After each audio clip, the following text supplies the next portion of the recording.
자, 그러면 여러분 문제 풀어온 것 중에서 혹시 질문 있나요? 풀어온 부분에서 질문 있는 사람? 11번. 11번? 앞부분 11번 얘기하는 거지? 네. 11번.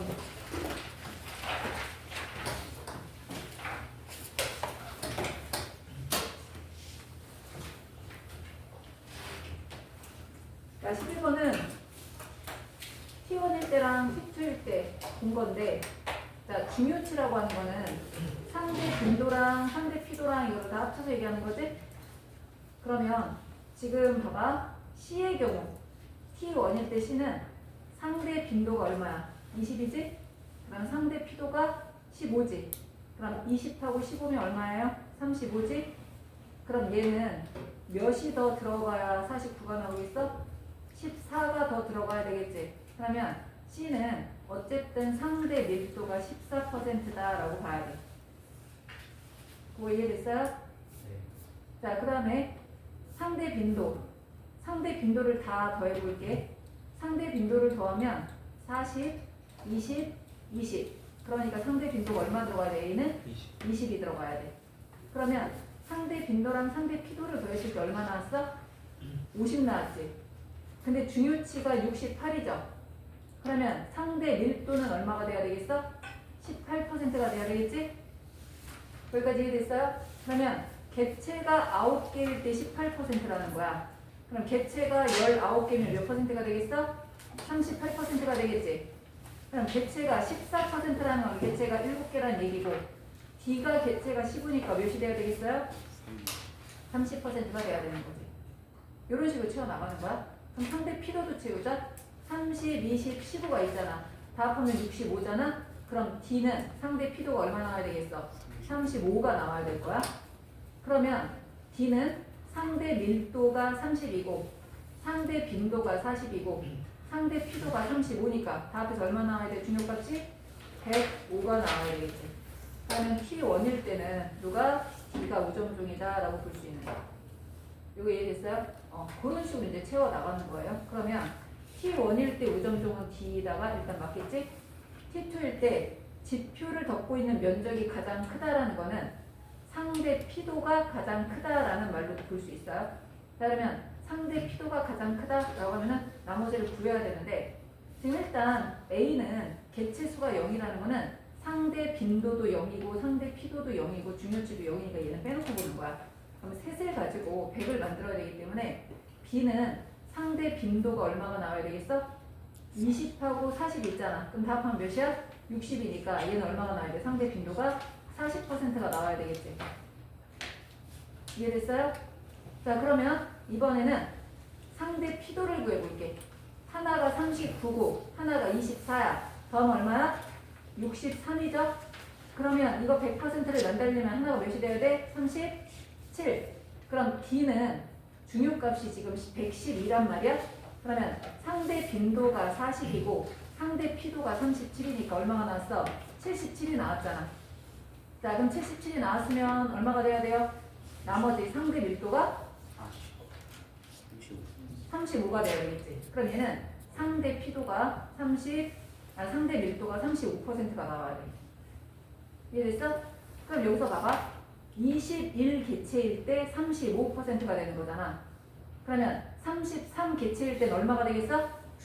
55%가 되겠지. 이런 식으로 계산을 해주는 거야. 그러면 지표 면적이 가장 큰 종, 다시 말하면 상대 피도가 가장 큰 종은 B가 어때요? 맞지? 왜 39, 24, 37이니까. 그러면 C의 상대 밀도는, 자, C의 상대 밀도는 얼마가 돼야 돼? 55하고 35가 나왔으니까 얼마나 합하면 90이잖아. 그럼 얼마밖에 안 되겠다? 10%밖에 안 되겠지.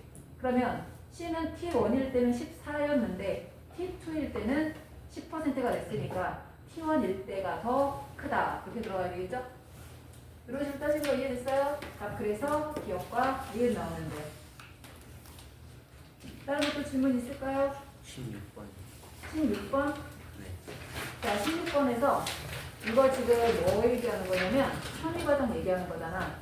관목, 교목, 초본이라고 돼 있어요. 자, 그러면 A가 제일 먼저 나타났다 사라지고 그 다음 B가 나타났다 사라지고 점점 C가 나타났다라고 하면 제일 먼저 나타난 게 A가 누가 되겠어? 초분이 되겠지.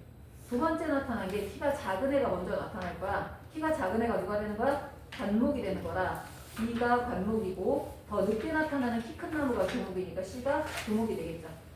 그러면 A는 초분이다. 일단 맞았어. T1일 때 X는 극상을 이룬다. 극상은 더 이상 변화가 없을 때가 극상이잖아. 그런데 지금 교목이 막 증가하고 있으면 T1일 때 극상이 아니고 T2일 때도 극상이 아니에요. 시간이 더 지나야 극상이 될 거야. X의 평균 높이는 군집 X의 천위 과정이라고 되어 있는 거야. 평균 높이는 언제가 더 크겠어? T2일 때. 시간이 가면 갈수록 키 큰 나무들이 늘어나기 때문에 T2일 때가 더 커야 되는 거지. 그래서 기억이. 됐어요? 다른 질문 없어요? 이쪽에도? 오케이. 그러면 일단 여기까지 질문을 받았고 그 다음 내용은 이제 4강으로 들어가는데 4강 이제 여기 계산하는 문제들이 몇 개가 있기 때문에 어떻게 잘 봐줘야 돼요. 자, 생태계 개념에는 두 가지가 들어가는데 하나는 물질이라는 개념이 있고 하나는 에너지라는 개념이 들어가요. 물질과 에너지. 여기서 말하는 물질이라는 거는 질산, 질소, 인산, 산소 이런 것들을 얘기하는 거야. 에너지를 여러분 알고 있는 그 에너지, 예를 들면 빛에너지, 열에너지, 무슨 화학에너지 이런 걸 얘기하는 거야. 자, 하나는 물질이고 하나는 에너지인데, 자, 생태계에서는 둘 중에 하나는 흐르고 둘 중에 하나는 순환할 거야. 자, 둘 중에 하나는 흐르고 둘 중에 하나는 순환한다. 순환한다는 건 무슨 뜻이냐면 양은 변하지 않고 형태는 변할 수 있다. 형태는 변하지만 절대로 양은 변하지 않고 흐르고 계속 이렇게 돌고 도는 게 순환이고 흐르는 거는 점점 줄어드는 게 순환이 되는 거야. 아니, 참 흐르는 거야. 흘러가 버리니까 더 이상 이제 흔적이 나고 점점 줄어드는 걸 말해요. 자, 그럼 봅시다. 에너지는 흐를까요? 순환할까요? 지구를 봤을 때 에너지 흐를까 순환할까? 잘 생각해. 흐를 것 같아. 흐릴 것 같아. 순환할 것 같아. 흐릴 것 같은 사람이 있고 순환할 것 같은 사람이 있는데 순환할 것 같다고 생각하는 사람들은 엔탈피 법칙에 의하면 에너지의 양은 절대 변하지 않는다. 이렇게 되잖아. 에너지가 형태는 변하지만 양은 변하지 않는다. 그러니까 얘는 순환할 거다. 이렇게 생각하는데 자, 여기서 이제 생각하는 거 보면 에너지의 전체 양이 변하지 않는 건 맞는데 우리가 움직이고 어떤 과정이 일어날 때마다 에너지가 무슨 에너지로 자꾸 바뀌어? 사용할 수 없는 에너지가 점점 생겨. 여러분, 사용할 수 없는 에너지 무슨 에너지죠? 우리가 어떤 에너지를 다른 에너지로 바꾸는 사이에 일부 에너지는 사용할 수 없는 에너지로 사라져서 더 이상 이용할 수가 없는 거야. 예를 들면 물 안에 컵이 들어있어. 컵 안에 물이 들어있어. 자, 컵 안에 물이 들어있어요. 근데 이 물이 컵이 넘어져가지고 물이 이렇게 바닥에 쫙 스며들었어. 그럼 물이 사라진 건 아니야. 물은 스며들었지만 그 땅 어딘가에 있을 거야. 근데 이 물은 마실 수는 없지. 컵 안에 들어있을 때는 질서가 있는 애거야. 그래서 우리가 먹을 수가 있지만 바닥에 흐른 물은 먹을 수가 없어.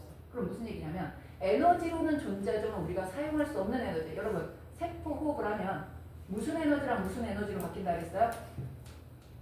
세포 포도당이 분해됐어. 그럼 무슨 에너지랑 무슨 에너지로 바뀐다 그랬지? 열에너지. 열에너지랑 화학에너지. 그래서 화학에너지는 ATP에 저장돼서 사용할 수 있는 에너지고 열에너지로 바뀐 건 사용할 수가 없다 그랬죠. 그 얘기예요. 그래서 이 에너지라고 하는 거는 태양에너지를 받은 거야. 받아서 이제 그게 식물로 갔다가 동물로 갔다 이렇게 이동함에 따라서 열에너지로 자꾸 사라져. 그렇기 때문에 에너지는 흘러가는 거야. 순환하는 게 아니라. 그래서 지구가 태양 에너지를 더 이상 받지 못하면 살 수 있어요? 없어요? 없지. 흘러가서 사라지기 때문에 계속 공급을 받아야 되는 거야. 그래서 에너지는 뭐 한다?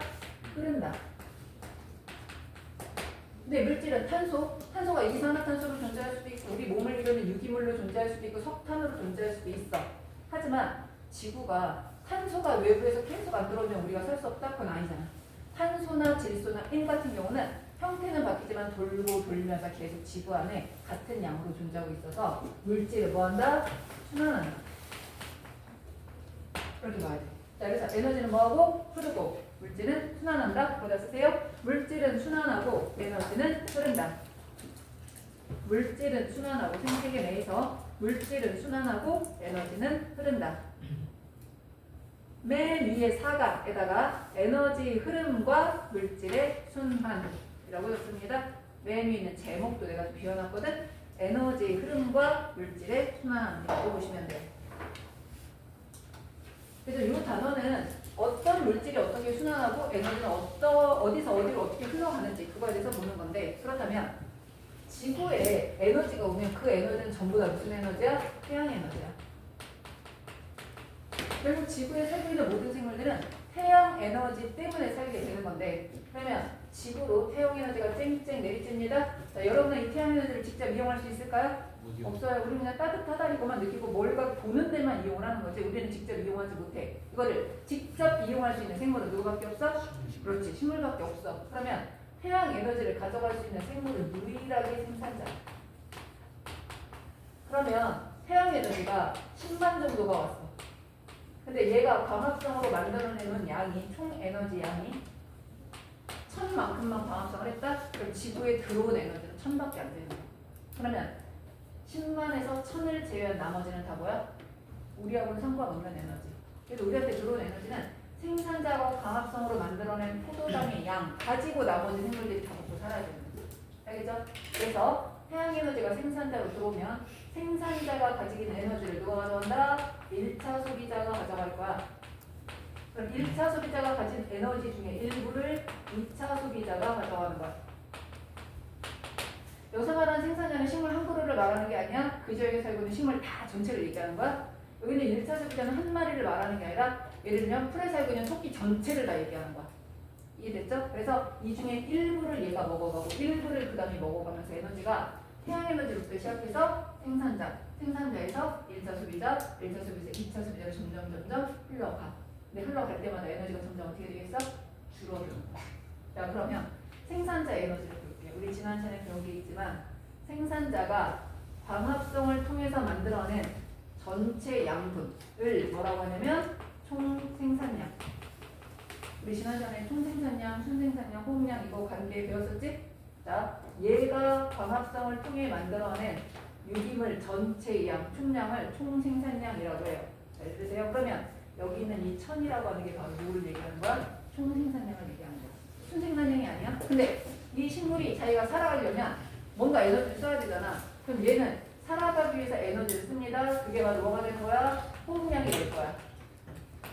호흡량으로 에너지를 내가면서 그 에너지로 살아남았어. 그러면 얘가 호흡량을 써버리고 남은 에너지가 바로 뭐가 되는 거야? 순생산량이야. 자, 얘는 생존을 위해서 쓴 거예요. 이만큼 에너지가 남았어. 근데 이 중에서 일부가 다른 애한테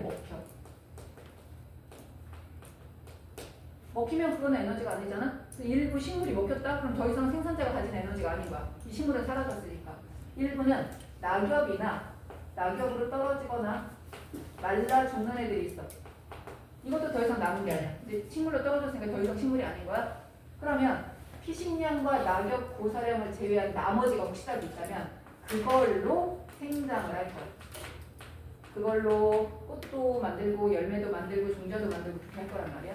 그럼 다시 보세요. 생산자는 광합성을 통해 만들어낸 유기물의 총량이 총생산량이야. 총생산량 중에서 호흡으로 써버리고 나머지가 순생산량인데 순생산량 중에서 일부를 먹혀. 일부는 낙엽으로 떨어지거나 말라 죽어. 그럼 그 나머지 가지고 얘가 생장을 할 수 있어. 그만큼 이 숲이 좀 더 활성화될 수 있고 풀이 하나라도 늘어날 수 있게 되고 나무가 조금이라도 자랄 수 있게 되는 거야. 그러면 이거는 생산자 얘기야. 그럼 생산자 거를 누가 먹어갈 거야? 소비자가 먹어갈 거야? 그러면 이 중에 누구만 가져갈 수 있어? 소비자는. 이 중에 소비자가 가져갈 수 있는 양은 피식량밖에 없어요. 이 생산량이 아니야. 피식량을 가져가는 건데 피식량이 1차 소비자가 가진 에너지 전체인 거야. 얘는 먹은 거 말고 지가 광합성에서 살 수는 없으니까. 그런데 얘는 식물이 아니라 동물이잖아. 그럼 동물은 뭐냐? 많이 먹어. 많이 먹는다고 중요한 게 아니야? 만약에 그게 다 똥으로 나갔다. 아무 소용이 없지. 그러니까 먹은 것 중에서 자, 얘한테는 피식량이지만 1차 소비자한테는 이게 뭐냐면 섭식량이야. 먹었지만 대변으로 나간 건 하등 쓸모가 없어. 그래서 일단 배출량 빼. 식물은 이런 거 없잖아. 배설물이 없잖아요. 그 식물은 그걸 안 따지는 거야. 근데 일단 대변으로 나간 거 빼. 빼고 나서 이제 내가 먹은 게 남은 거야. 내 몸으로 흡수된 게 남은 거야. 그 중에서 뭘 할 거야? 얘도 살아가려면 호흡을 해야 되니까 에너지 내려면 세포로 에너지를 쓸 거야. 그러니까 생존을 위해서 필요한 거야. 여기 토끼들이 막 100마리가 있는데 그 중에 그 배설물로 나간 거 빼고 에너지량 빼고 호흡량 빼고 나면 이제 일부 남아있는 에너지가 있어. 그럼 그 중에 얘도 그 다음 소비자한테 뭐 하겠어? 피식되겠지. 자연사하거나 피식될 수 있어요? 그러면 이거를 제외한 나머지의 양으로 뭐 하게 되는 거야? 넣어가지고 생장을 하는 거야. 이거 가지고 자식도 낳고 자기 몸들도 커지고 이렇게 되는 거라 생장량이 되는 거예요. 자, 그럼 이때 동물의 경우는, 식물의 경우는 총 생산량에서 호흡량을 뺀 나머지가 순생산량이었단 말이야. 이게 중요한 거였어. 자, 동물의 경우는 먹은 거, 섭식량 중에서 배변으로 나간 거 빼고 나머지를 가지고 먹고 살아야 되잖아. 그럼 이 나머지를 뭐라고 하냐면 이거를 동화량이라고 얘기합니다. 동화량 중에 호흡량, 피식량, 생장량이 있어. 자, 그럼 보세요. 1차 소비자의 생장량과 생산자의 생장량 거의 유사하다. 맞아요? 틀려요? 생산자의 생장량과 1차 소비자의 생장량은 거의 같다. 어때요? 틀려요. 왜 틀리지? 더 커진 큰 그렇지. 얘는 피식량을 확대해서 이만큼인 거잖아. 그러니까 실제로는 이만큼밖에 안 되는 거라 양이 같다라고 절대 말하면 안 되는 거야. 차지하는 비율은 같을지 모르지만 양이 같은 건 아닌 거야. 그러면 그 위에 있는 애는 이 조금밖에 안 되는 피식량을 다시 먹어서 살아갈 거란 말이야. 그러다 보니 생산자가 에너지를 이만큼 가졌으면 1차 소비자는 이만큼밖에 못 갖고 2차 소비자는 더 조금 갖고 3차 소비자는 더 조금밖에 못 가져가는 거지. 에너지를. 왜? 걔가 가진 것 중에 일부를 먹고 걔가 가진 것 중에 일부를 먹어야 되기 때문에. 여기까지 이해됐어요? 자, 그럼 거기 봅시다. 그래프 보세요. 왼쪽에 있는 그래프. 식물이 광합성을 통해 만들어낸 유기물의 총량이 제일 위에 있는 그래프 총생산량이야. 근데 그 중에 잎의 호흡량, 줄기와 가지와 뿌리의 호흡량을 뺐어. 그럼 그 밑에 세 번째 점점점점 찍혀있는 애 있지? 얘가 순생산량이고 총생산량과 순생산량의 사이가 뭐가 되는 거야? 호흡량이 되는 거예요. 자, 그러면 그 순생산량 중에서 낙엽량, 고사량 빼. 그리고 누구 빼? 피식량도 빼. 그럼 제일 밑에 있는 뭐가 나와? 생장량이라는 게 나오죠. 자, 그럼 여러분은 여기다가 형광펜이나 그냥 색연필로 총생산량에다 줄 따라서 그어보고요. 총생산량 그림 따라서 이렇게 그으세요. 그 다음 세 번째 있는 순생산량 따라서 그으세요. 검은색 볼펜 이런 걸로 하지 말고 색깔이 있는 걸로 마지막 제일 밑에 있는 생장량 그래프 따라서 그으세요. 그래서 가장 중요한 거는 총생산량, 순생산량, 생장량. 그러면 총생산량과 호흡량의 차이가 순생산량의 차이가 호흡량이 되는 거지.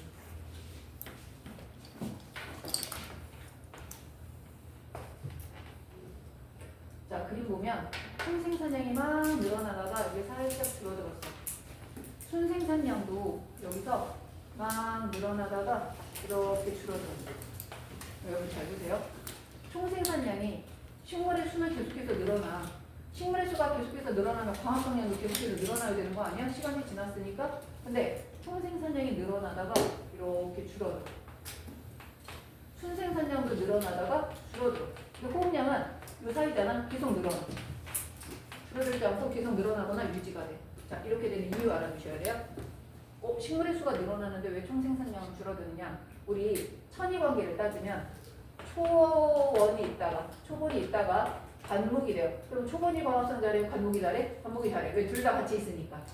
그랬다가 양수림이 먼저 들어와. 근데 양수림 광합성 진짜 잘하는 애잖아. 햇빛에 닿는 대로 광합성을 쭉쭉쭉쭉 하는 애잖아. 광합성 진짜 잘해.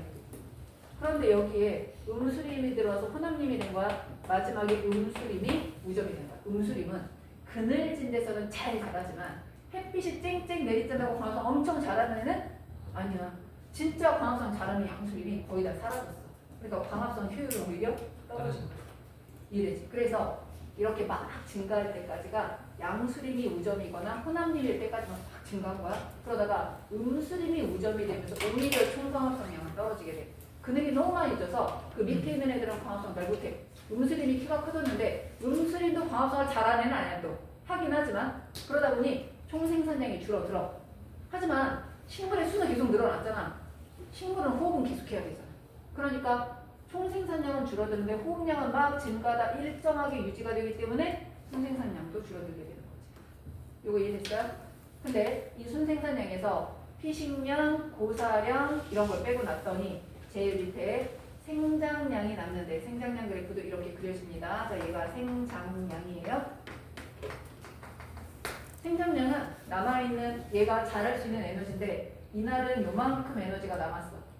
요만큼 성장할 수 있어. 그 다음 날은 요만큼 에너지가 남았어. 그 다음 요만큼 에너지가 남았고 그 다음 요만큼 에너지가 남았는데 에너지가 남는 게 점점 늘어나다 어느 순간에 남는 에너지가 줄어들고 있지. 그 대신에 이거 뭐냐면 얘는 이만큼 나무수가 늘었고 오늘은 이만큼 나무수가 늘었고 이날은 이만큼 나무수가 는 거야. 그러면 그 숲 전체로 따지자면 나무수의 총합을 구하셔. 어떻게 구해야 되겠어? 이만큼. 요날은 이만큼. 요날은 이만큼. 요날은 이만큼. 이렇게 되는 거잖아. 무슨 말인지 알죠? 이번 주에 2그루가 늘었어. 다음 주에 3그루가 늘었어. 그 다음 4그루가 늘었어. 6그루 늘었어. 3그루 늘었어. 2그루 늘었어. 그러면 2, 3, 4로 가다가 줄어들었는데 그럼 나무수가 줄어든 게 아니지.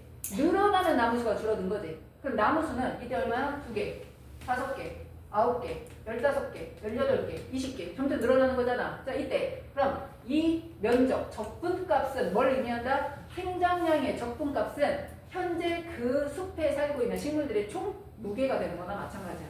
이거를 뭐라고 하냐면 생물량 또는 생체량 또는 현존량이라고 얘기해요. 얘보다 생장량의 누적값. 생장량의 누적값. 이해됐죠? 자, 이제 부터 적어볼게요. 첫 번째 칸 총생산량. 첫 번째 칸은 총생산량. 생산자가 일정 기간 동안 생산한 유기물의 총량. 생산자가 일정 기간 동안 생산한이에요. 유기물의 총량. 식물 군집이 광합성을 통해 생산한 유기물의 총량 어디에다가 별표하냐면 총량에다가 별표하세요. 유기물의 총량, 이거 총량이라는 말이 나오면 무조건 총생산량이 나와야 돼. 자, 근데 총생산량에서 호흡량을 뺀 값은 누구다? 순생산량. 두 번째 칸 순생산량.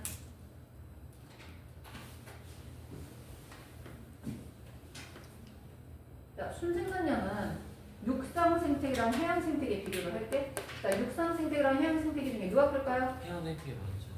진짜? 자, 봐봐. 순생산량은 총생산량 빼기 호흡량이죠. 그러면 육상에도 식물이 살고 해양에도 식물이 살 거야. 호흡은 똑같이 하겠지. 뭐 육상에 사는 애가 더 많으니까 좀 더 많이 할 수도 있어. 그 대신 햇빛이 육상이 강해요, 해양이 강해요. 육상이 훨씬 강하지. 그러니까 총생산량이 누가 훨씬 많아? 육상 생태계가 총생산량이 훨씬 많기 때문에 호흡량이 얘보다 조금 더 많아도 결국 순생산량은 누가 더 큰 거야? 육상 생태계가 큰 거지. 맞죠? 그러니까 육상 생태계는 숲이 막 형성되고 식물들이 잘 자라지만 해양 생태계는 숲이 막 자라고 막 식물이 엄청나게 빨리빨리 늘어나는 것 아닌 거지. 그래서 누가 더 크다? 육상 생태계가 더 크다.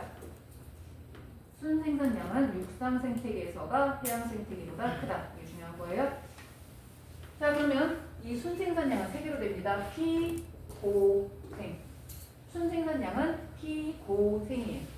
그러면 그 중에 생장량은 순생산량에서 피식량과 고사 낙엽량을 뺀 값이라고 볼 수 있겠죠? 자, 거기 순생산량 빼기 고사량, 낙엽량, 피식량 뺀 거 뭐라고 쓴다? 생장량. 생장량.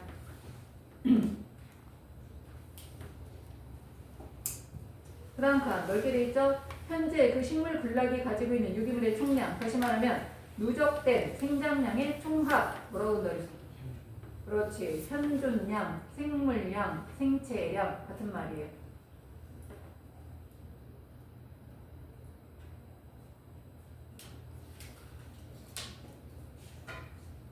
자, 그럼 봅시다. 지금 천이가 막 진행되고 있어요. 천이가 막 진행될 때랑 극상을 이뤘을 때 이겁니다. 천이가 막 진행될 때랑 극상을 이뤘을 때 보세요. 영훈아 여기 봐야지. 자, 천이가 막 진행되고 있을 때 순생산량이 점점 증가하고 있지. 그러니까 극상에 다다르면 순생산량 줄어들었죠? 생체량은 천이가 진행 중일 때가 커요? 극상을 이뤘을 때가 커요? 당연히 극상을 이뤘을 때. 왜? 식물이 계속해서 늘어날 거니까. 그래서 생물량 얘네들은 언제가 크다? 천이 진행 중이랑 극상일 때 중에 극상일 때가 훨씬 더 크다. 이렇게 봐야 돼.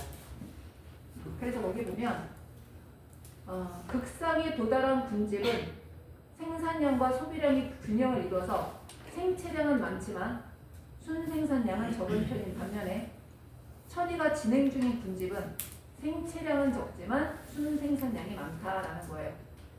자, 그 다음 칸으로 갑니다. 한 칸 완전히 비어있는 거 거기 볼게요. 거기 생산자의 피식량이라고 되어 있죠? 자, 생산자의 피식량을 다른 말로 뭐라고 한다? 1차 소비자의 섭식량.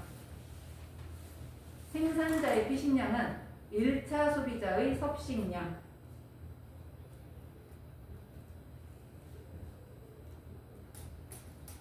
그럼 1차 소비자의 섭식량은 뭐하고 뭐로 나눠진다? 그냥 나가버리는 배출량과 남아있는 동화량.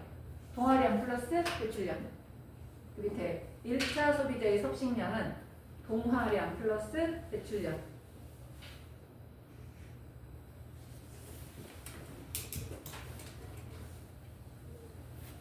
자, 그럼 그 중에서 동화량이라고 하는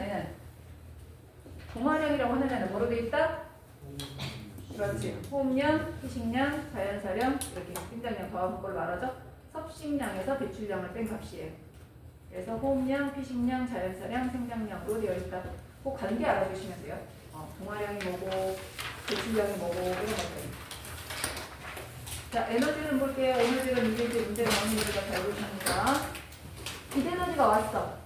자, 빛에너지가 오면 그건 무조건 누구한테밖에 안 간다? 생산자한테밖에 안 가는 거야. 식물한테밖에 안 가요. 자, 그럼 식물한테 에너지가 들어왔습니다. 이 식물은 셋 중에 하나로 갈 거야. 일부는 열 에너지로 빠져나갈 거야. 자, 열 옆에다가 왼쪽 옆에다가 이렇게 열 써있죠? 옆에다가 호흡량이라고 적으세요. 호흡이야. 열 에너지로 빠져나가는 건 다 호흡이라고 생각하세요. 호흡을 통해 열 에너지로 빠져나가. 자, 그럼 생산자는 세 가지로 갈 거야. 첫 번째, 호흡으로 써버리기. 두 번째, 1차 소비자한테 먹히기. 세 번째, 사체가 돼서 분해자한테 가기. 셋 중에 하나야. 그러면 1차 소비자는 생산자를 먹었잖아. 먹은 게 셋 중에 하나로 갈 거야. 호흡으로 써버리기, 열. 그 다음, 사체 배설물로 분해자한테 가기. 일부는 먹히기. 셋 중에 하나야. 근데 2차 소비자가 만약에 최종 소비자면 얘는 먹히는 건 빠지니까 둘 중에 하나야. 뭐야? 호흡으로 써버리기, 사체 배설물로 분해자한테 가기. 이렇게 돼 있죠? 그러면 열이라고 써있는 글자가 몇 개예요? 4개. 4개지. 왜냐면 마지막 분해자도 생물이라 얘도 애들한테 받은 사체 배설물을 다 열에너지로 호흡으로 써서 버리게 될 거야. 그러면 열에너지가 4개잖아요. 열에너지 4개의 숫자를 합하면 뭐가 되냐면 빛에너지가 생산자한테로 준 에너지랑 같아져야 돼. 이게 뭔 소리인지 옆에 있는 숫자 보고 계산할게요. 옆에 있는 페이지 보세요. 자, 태양 에너지가 얼마 왔어? 10만이 왔습니다. 10만. 근데 녹색 식물이 가져간 게 얼마밖에 안 돼? 1000밖에 안 돼. 이 1000이 뭐다? 총 생산량이야. 자, 이 1000을 1부는 열에너지 호흡으로 썼어. 800은 썼어. 100은 먹혔어. 100은 사체가 돼서 분해자한테 간 거야. 맞죠? 그러면 1차 소비자는 먹은 섭식량이 100이야. 100 중에 호흡으로 70을 썼어. 2차 소비자한테 20 먹혔어. 10은 사체나 배설물로 내려가서 100을 다 써버린 거야.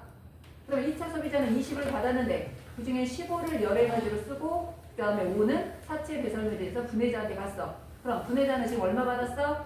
115를 받았죠. 그래서 옆에 100과 10과 5가 있는 곳에다가 115라고 적습니다. 그럼 결국 얘는 이 115를 다 뭐로 써버릴 거야? 호흡으로 써버릴 거예요. 생태계 평형이 이루어질 땐 그렇게 되는 거야. 호흡으로 다 써버릴 거야. 자, 그러면 호흡으로 얼마?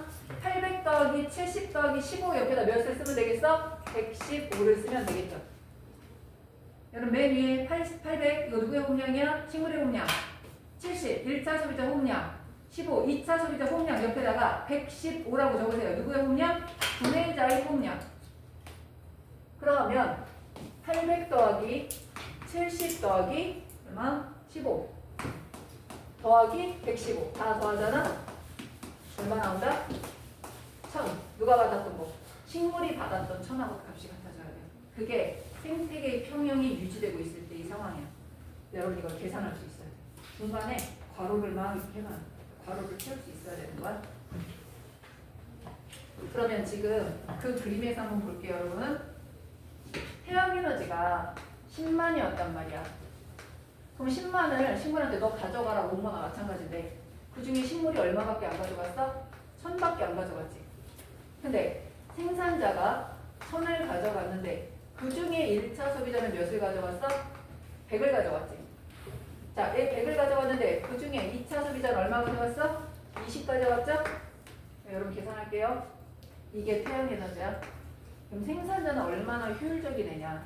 10만이 왔는데 그 중에 1000밖에 못 가져갔지. 곱하기 100 이게 생산자의 에너지 효율인 거예요.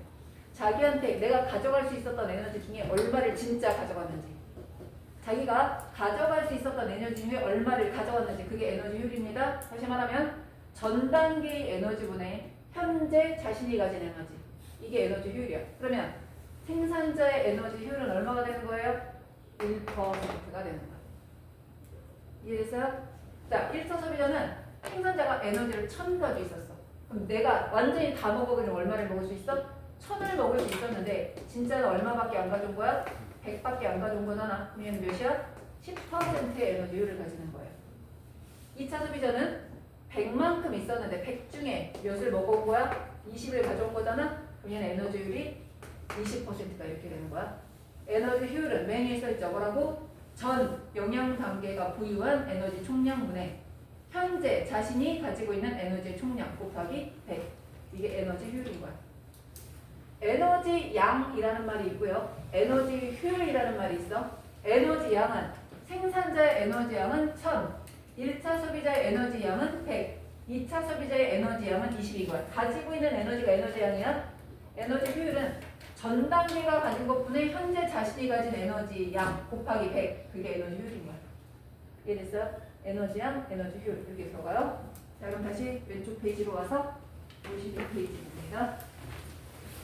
다시 한번 볼게요. 물질은 순환하지만 에너지는 흐른다. 에너지가 흐르기 때문에 땡땡 옆에다 씁니다.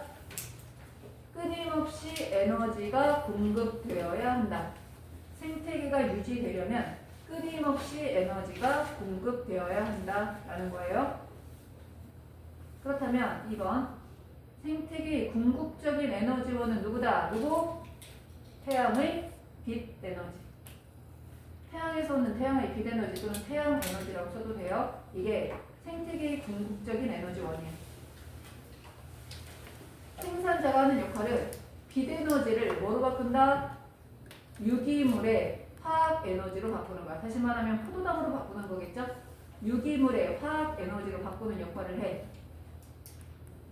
그럼 생산자가 만들어낸 유기물의 화학 에너지가 바로 총 생산량인 거야.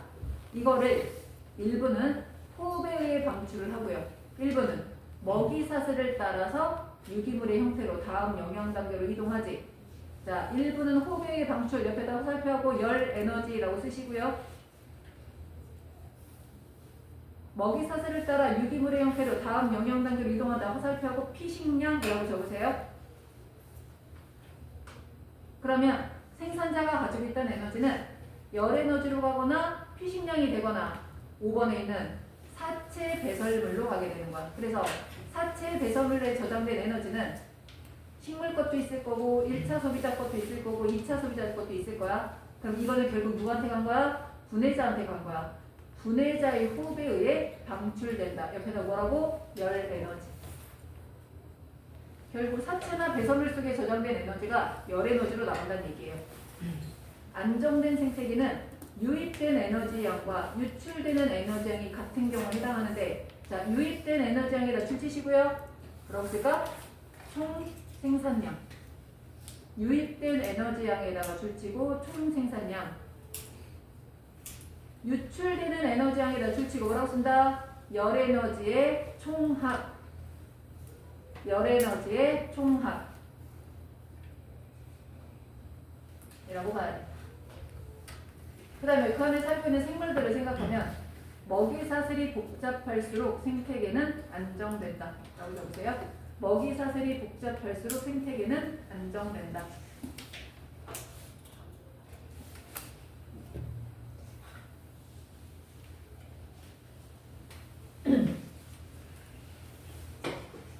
자, 여기에 생태 피라미드라는 단어가 나와요. 자, 그럼 피라미드는 어떤 느낌이야? 아래는 넓고 위로 갈수록 좁아지는 거. 그래서 피라미드를 자, 이런 식으로 그려볼게요. 여기는 넓고 좁아지고 좁아지고 더 좁아지고 이렇게 되는데, 아래쪽에는 누가 존재하냐면 생산자가 존재해. 이게 뭐야? 1차 소비자, 2차 소비자, 3차 소비자 이렇게 되고요. 그러면 생산자가 제일 많고 1차, 2차, 3차로 가면서 줄어들면 생태 피라미드에 해당되는 물질이 되겠지. 해당되는 조건이 되겠죠? 자, 그렇다면 생태 피라미드처럼 위로 올라갈수록 점점 감소하는 것들은 뭐가 있느냐를 볼 거야. 자, 일단 우리가 알아야 될 거, 생산자는 그 숲에 살고 있는 식물 전체를 말하는 거야. 이거는 1차 소비자 전체, 2차 소비자 전체, 3차 소비자 전체야. 그럼 첫 번째, 아까 뭐라 그랬어? 에너지 양은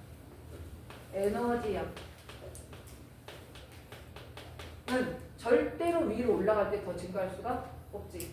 있는 것 중에 먹어가는 거잖아. 다 먹어도 같지. 그러니까 에너지 양은 무조건 위로 올라갈수록 감소해야 돼. 예외 없어요. 이거는 절대로 예외가 없어요. 에너지 양은 절대로 예외가 없이 위로 올라갈수록 감소해야 돼. 자, 그런데 개체수. 자, 어떤 숲에 풀이 더 많겠어? 토끼가 더 많겠어? 당연히 풀이 더 많아야지. 토끼가 더 많겠어? 여우가 더 많겠어? 당연히 토끼가 많아야지. 왜? 걔네들 여러 마리를 한 마리가 먹고 살아야 되니까. 그래서 개체수도 위로 올라갈수록 감소하는 경향을 보입니다. 자, 세 번째가 생물량.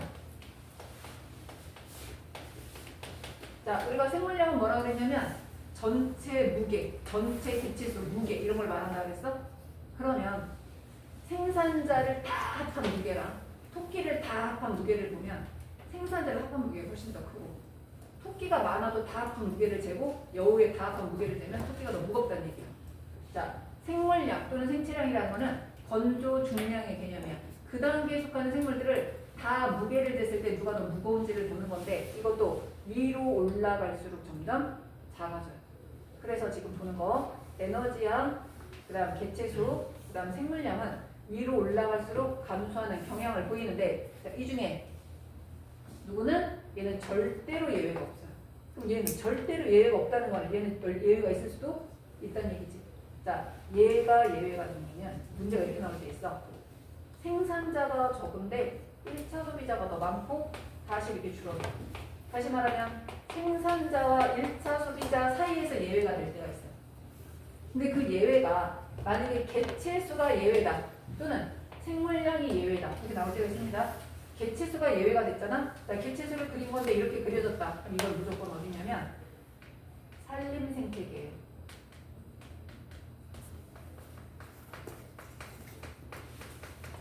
뭔 소리냐면 산림 생태계는 뭐가 많아? 나무가 진짜 많아. 나무가 엄청나게 많아. 그럼 한 그루의 참나무에 사슴벌레가 10마리가 붙어 산다고 생각하자. 참나무는 한 그루인데 사슴벌레는 한 20마리야. 그러면 개체수는 누가 더 많은 거야? 1차 소비자. 사슴벌레가 더 많은 거지. 무슨 말인지 알겠지? 근데 무게를 재봐. 참나무 하나랑 사슴벌레 20마리야. 누가 더 무거워? 당연히 참나무가 무거워. 에너지 누가 더 많아? 참나무가 많아. 그러니까 개체수는 나무가 엄청나게 많은 생태계, 목본이 많은 그런 생태계는 오히려 개체수가 생산자가 적어질 수도 있다는 얘기예요. 그래서 만약에 개체수가 생산자가 적고 오히려 1차 소비자가 많으면 그건 산림 생태계에서만 가능한 거예요. 또 하나, 생물량, 무게를 쟀는데 무게가 생산자가 적고 1차 소비자가 많았다. 만약에 이런 생태계가 나왔다? 그럼 무조건 해양 생태계예요. 자, 해양 생태계의 생산자는 누구냐면 식물성 플랑크톤이야.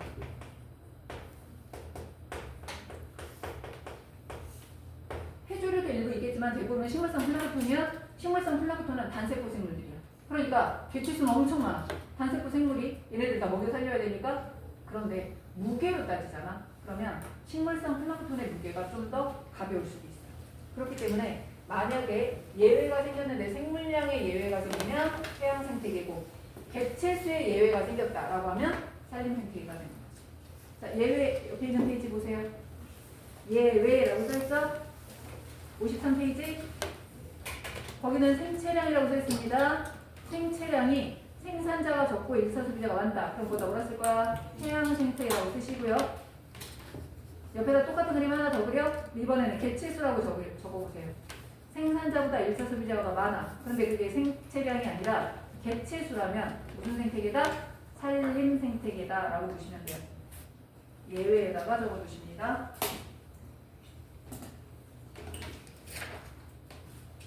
생태가 좀 재미는 없지? 자꾸 졸립지? 승현아? 많이 졸려?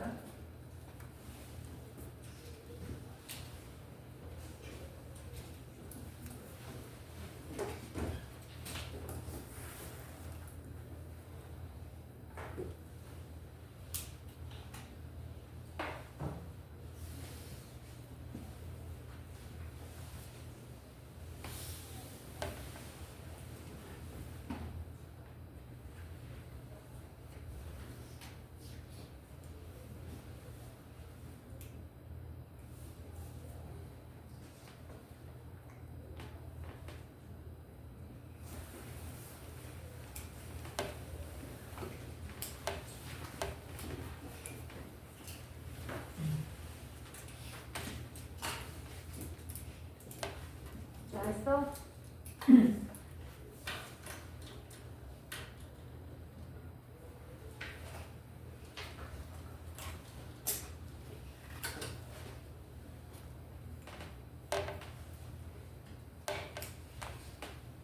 자, 그러면 다 썼으면 생태 피라미드 앞에 있는 페이지로 다시 올게요.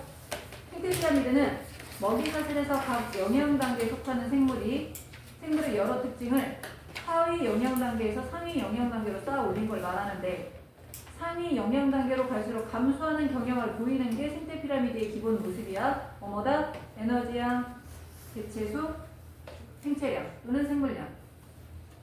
에너지양, 개체수, 생체량. 생체량과 생물량은 같은 말이에요. 아까 생체량, 생물량, 현존량 같은 말이라고 했었지? 두 번째, 근데 예외적으로 상위 영양 단계로 갈수록 증가하는 것도 있어. 자, 상위 영양 단계로 갈수록 증가하는 게 바로 뭐다? 뭐였지? 여기서 아까 우리 했었던 에너지 효율. 에너지 효율. 자, 지금 만이라는 에너지가 태양 에너지가 왔다고 치자. 근데 그 중에 얘가 100을 가져갔어. 태양 에너지가 많이 왔는데, 만만큼 왔는데 얘가 100을 가져갔어. 근데 100 중에서 얘가 20을 가져왔어. 20 중에 10을 가져왔어. 10 중에 6을 가져왔어. 그러면 에너지 양은 위로 올라갈수록 뭐하고 있어요? 감소하고 있지?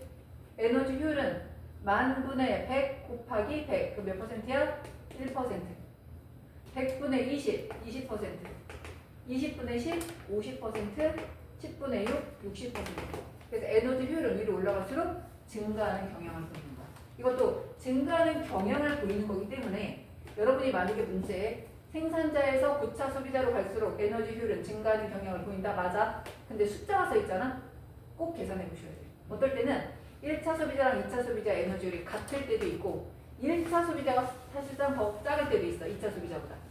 숫자가 써 있을 때는 반드시 계산해서 문제를 푸셔야 됩니다. 그런데 그렇지 않은 경향으로 봤을 때는 위로 올라갈수록 증가한다. 그래서 거기 위로 올라갈수록 증가하는 경향, 뭐 에너지 효율 라고 적으시면 돼요. 그래서 여기까지가 일단은 에너지가 어떻게 흐르고 에너지 흐름이 어떻게 진행이 되는지를 본 거야. 자, 그 밑에 53페이지 맨 아래 생태계 표명을 봅니다. 자, 생태계 표명은 일단 제일 중요한 건 생물의 수가 많아야 돼요. 그리고 생물 군집의 구성이나 개체 수나 에너지 흐름이 안정되게 유지되는 것을 우리가 생태계 평형이라고 하는데, 원활한 물질 수나 물질이 충분해야 돼. 먹이 흐름도 제대로 되고 있어야 돼. 먹이 사슬도 중간에 끊기면 안 돼. 그럴 때 생태계 평형이 일어나거든. 근데 만약에 중간에 생태계 평형이 잠깐 깨졌어. 깨지면 완전히 깨지는 게 아니라 다시 제자리로 회복이 된다는 거야. 예를 들어서 지금 이렇게 1차, 2차, 3차가 있었어. 생산자. 근데 갑자기 1차 소비자가 증가해. 자, 1차 소비자가 증가하면 생산자 어떻게 될까요? 감소하겠지. 얘가 증가하니까 많이 먹을 거 아니야. 감소할 거야. 2차 소비자는 어떻게 될까요? 증가. 3차 소비자 증가. 이렇게 되는데 시간이 좀 지나가지고 얘가 증가했는데 자기 먹이가 점점 줄어들잖아. 먹이가 줄어드는 데다가 자기를 먹고 사는 천적은 늘어나니까 얘가 감소하는 거야. 얘가 감소하니까 얘는 사실 증가하고 얘가 어떻게 될까? 얘가 줄어드니까 얘도 줄어들어, 얘도 줄어들어. 그러다 결국은 제자리로 돌아오게 된다. 라는 얘기예요. 자, 그런데 만약에 2차 소비자가 늘어난다고 생각해보자. 갑자기 어느 날 2차 소비자가 갑자기 늘어났어. 그러면 3차 소비자 어떻게 될까? 늘어나죠. 늘어나겠지. 이게 어떻게 될까? 줄어들죠. 줄어들겠지. 이게 어떻게 될까? 늘어나죠. 늘어나. 이렇게 늘어나는 거야. 근데 얘가 늘어나서 얘가 늘어나니까 얘 입장에서는 자기가 먹고 사는 먹이가 점점 줄어들어. 얘가 너무 늘어나서 자기의 천적이 늘어났어. 그러니까 어떻게 된다? 감소하게 되고 결과적으로 얘는 증가하게 되고 얘는 증가하니까 얘가 감소하면서 제자리로 돌아가고 얘도 제자리로 돌아가게 된다. 결국 그래서 돌고 돌고 돌아서 제자리로 돌아가게 된다. 그 생태계 평형은 심하게 깨지지 않는 이상 다시 제자리로 회복될 수 있다라는 얘기예요. 이거 이해됐어요? 요거에 관련된 문제가 뒤쪽에 하나 나오는데 이거 한번 풀어볼게요.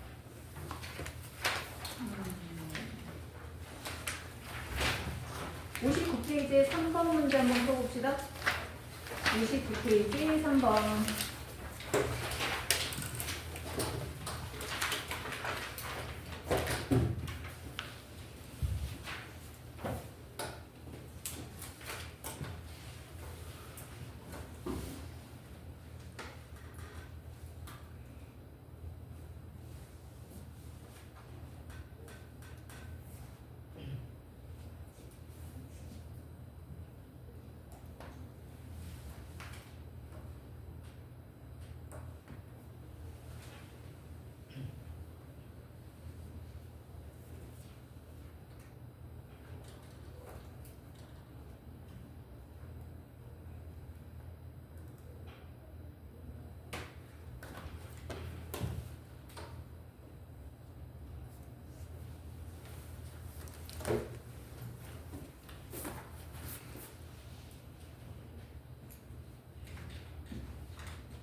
준호야, 문제 풀고 있어?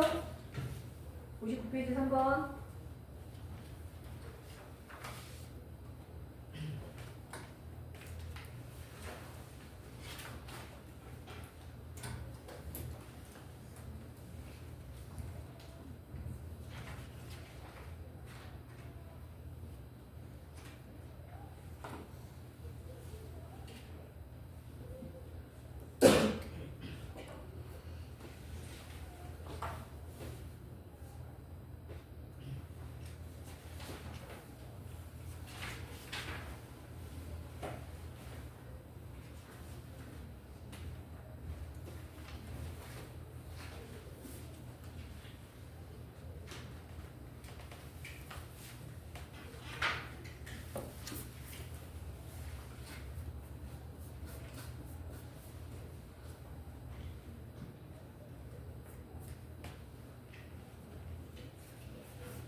자, 풀어봤어요? 뭐 나왔어요?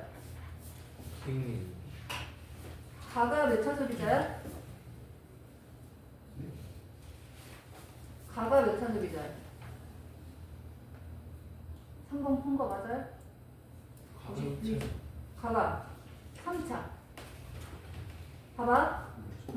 아까 뭐라고 그랬냐면 1차 소비자가 증가하면 얘 빼놓고 생산자 빼놓고 다 증가해야 돼. 그럼 녹조류 빼놓고 다 증가한 게 누구야? 누구 증가했을 때야? 녹조류만 감소하고 나머지 다 증가한 게 누구예요? 목줄. 가나다 중에 누군가가 일시적으로 증가했더니 녹조류만 감소하고 나머지는 다 증가한 게 누구야? 나지. 나죠? 나가 증가했더니 녹조류는 감소인데 가와 나는 증가 이렇게 돼 있어. 그러니까 얘가 1차 소비자야. 그러면 1차 소비자만 감소하고 나머지 다 증가하는 게 누구야? 2차 소비자 증가했을 때. 2차 소비자가 증가하면 1차 소비자 나만 감소하고 나머지 다 증가해야 돼. 자, 누가 증가했을 때 나만 감소하고 나머지 다 증가했어요? 다지, 다. 다가 증가하니까 나만 감소하고 녹조류와 가가 증가했잖아. 다시 말하면 다가 2차 소비자, 가가 3차 소비자. 이거 문제 이해됐어요? 세로축에 있는 가나다, 녹조류 가나다 세로축을 써있잖아. 걔네가 순간적으로 증가되는 개체야. 걔네가 증가됐을 때 가로에 있는 애들이 증가 또는 감소되는 거 보고 1차, 2차, 3차를 찾는 거야. 그냥? 세개 좀 어떻게 봐, 녹조가. 자, 그래서 가가 3차 소비자, 나가 1차 소비자, 다가 2차 소비자. 그러면 가는 나보다 상위 영양 단계에 속한다. 3차 소비자니까 맞겠지. 그 다음 에너지 효율은 가보다 다가 높다. 이거 어때요? 이건 아니죠? 가는 얼마예요? 에너지 효율이 1.2분의 0.1 12분의 1이야. 12분의 1. 근데 가는 어떻게 돼요? 다는 어떻게 돼요? 268분의 12. 그럼 누가 더 크겠어? 가가 더 크죠? 가가 더 크죠? 계산해보면. 자, 생산자의 순생산량은 280이다. 순생산량이 아니라 뭐가 280이다? 총생산량이 280인 거야. 생산자에 써있는 숫자는 항상 총생산량이라고 생각을 해야 돼요. 그래서 총생산량이 280이다 이렇게 들어가야 됩니다. 그리고 지금 생태계 평형과 에너지 흐름과 물질 순환에 대해서 본 거고, 물질 순환이 아니라 물질 순환에 대해서 이제 볼 거예요. 자, 54페이지. 잠깐만 쉬었다가 할게요. 54페이지는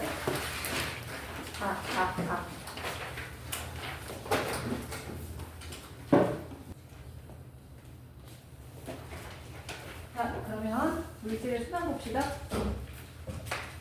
물질은 돌고 돈다. 자, 물질은 두 가지 볼 거예요. 탄소와 질소 볼 겁니다. 탄소의 순환. 탄소의 순환은 되게 간단해요. 질소의 순환이 조금 새로운 단어가 나와서 어려운 거고, 탄소 순환은 완전히 간단한데, 일단 여러분 필기하지 마시고 설명하는 거 해주세요. 자, 탄소 순환은 우리가 먹는 포도당이 탄소로 돼 있잖아. 이 포도당을 만드는 게 뭐야? 광합성이지?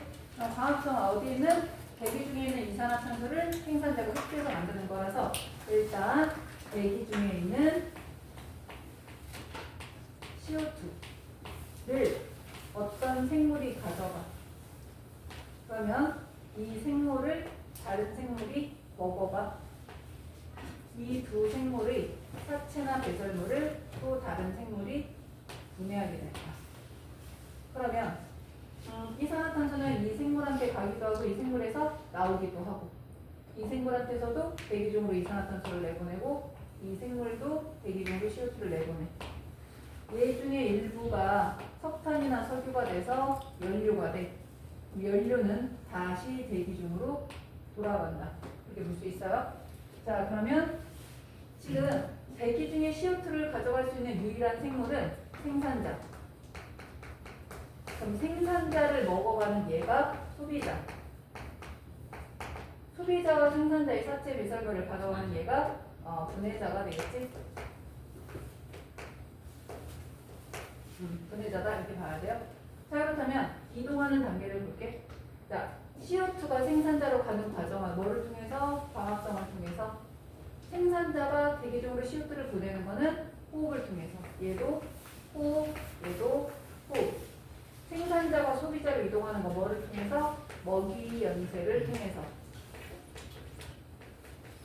얘네가 이쪽으로 가는 거는 사체나 배설물의 형태로 가는 거죠.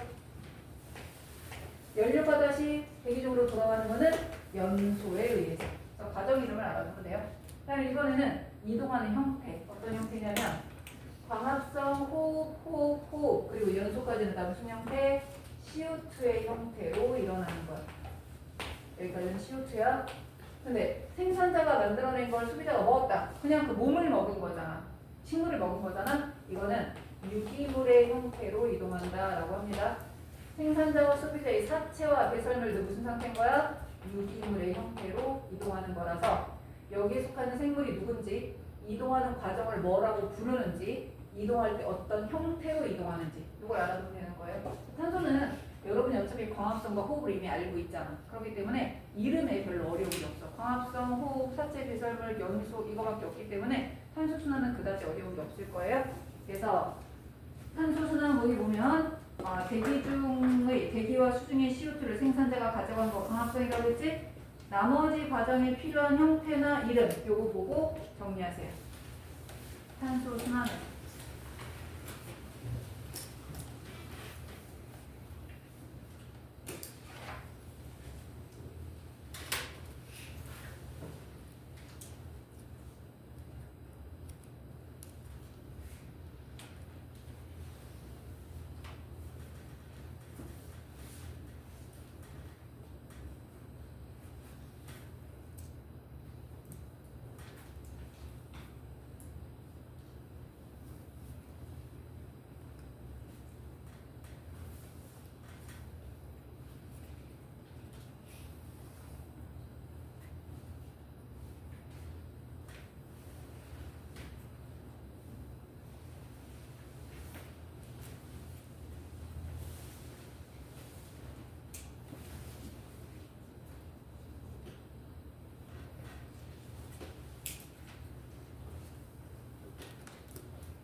그래서 이거는 탄소의 순환이다라고 볼 수 있고, 이번에는 질소의 순환 볼게요.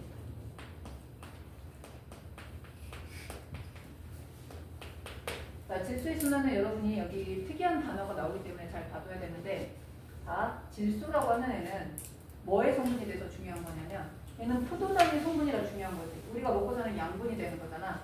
그럼 질소는 누구의 성분이 되는 거냐면 단백질의 성분이 돼요. 여러분 단백질에 CHON 들어간다고 배웠죠? 그러나 뭐의 성분이 된다? DNA나 RNA 같은 핵산의 성분이 돼. DNA나 RNA는 CHONP로 돼 있잖아. 그렇기 때문에 생명체가 가져야 될 가장 기본이 되는 조건 두 가지가 질소가 있어서 우리가 생존을 하려면 질소가 반드시 필요해. 근데 이 질소가 대기 중에 엄청나게 많아요. 대기 중에 있는 질소가 약 얼마나 78%가 되잖아. 내가 숨을 쉴 때 질소가 들어오면 그거를 잡아서 그걸로 단백질이나 핵산을 만들면 참 좋겠지만 질소는 N하고 N이 세 개의 공유 결합으로 연결이 돼서 웬만하면 떨어지지가 않는 거야. 이걸 떨어뜨리려면 둘 중에 하나 엄청나게 큰 에너지가 주어지든지 효소가 필요한데 이 효소를 가지고 있는 생물이 별로 없어. 이 효소는 대개 세균들이 가지고 있어요. 자, 그럼 보세요. 대기 중에 있는 질소는 절대로 식물이건 동물이건 이런 애들 갖다 쓸 수가 없어. 첫 번째 과정이 뭐냐면 질소 고정이라는 과정이에요. 설명 듣고 있다 쓰세요. 질소 고정은 뭐냐면 대기 중에 있는 질소가 N2잖아. 두 개가 있잖아. 이거를 쪼개서 다른 원소한테 갖다 고정하고 다른 원소에 고정한다는 얘기야. 그러면 질소 고정은 질소를 수소한테 붙이거나 산소한테 붙일 거야. 자, 질소 고정은 N2를 쪼개. 그래서 N을 H한테 붙이게 되면 NH4 플러스가 되고 만약에 O한테 붙이면 NO3 마이너스가 되는 거야. 그래서 질소를 암모늄 이온이나 질산 이온으로 바꾸는 게 뭐다? 질소 고정. 질소 고정의 개념은 질소를 따로따로 떼서 다른 원소에 박아두기. 이게 질소 고정이야. 그러면 이 중에 N2를 암모늄 이온으로 바꾸는 가장 대표적인 생물이 누구냐면 뿌리혹 박테리아예요.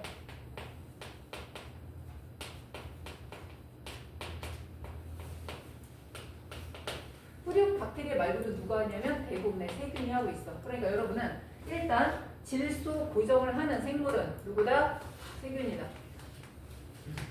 NH4 플러스를 만드는 게 가장 대표가 뿌리혹 박테리아이긴 하지만 질소 고정은 누가 한다? 세균이 한다. 이렇게 알고 있어야 돼요. 자, 그러면 이 암모늄 이온이나 질산 이온으로 돼서 질소가 쪼개지면 식물은 이거 아니면 이거를 가져다가 이제 단백질을 만들 거야. 근데 자, 식물은 진짜 필요한 거는 암모늄 이온이야. 왜 암모늄 이온이냐면 암모늄 이온이 NH4잖아. 여기서 수소 하나가 사라지면 NH3야. 근데 이게 누군가한테 결합하면 NH2 이렇게 되잖아. 이거 뭐예요? 아미노기.